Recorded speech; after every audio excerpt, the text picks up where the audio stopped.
Using for loop with range method. Using for loop with range method. Range method is very useful function that can generate numbers that you specified. Let's see how. First we go to brackets and type for value in range parentheses 1 to 5, which means here to generate numbers starting by 1 stops in 5, which means 5 will not going to print.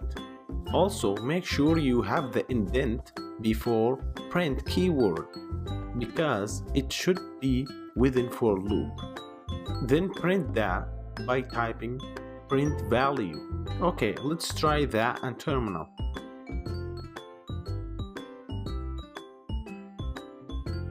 Okay, as you can see here, we get an error because we forgot the colon. These little mistakes are always happening with programmers. Just be aware of that.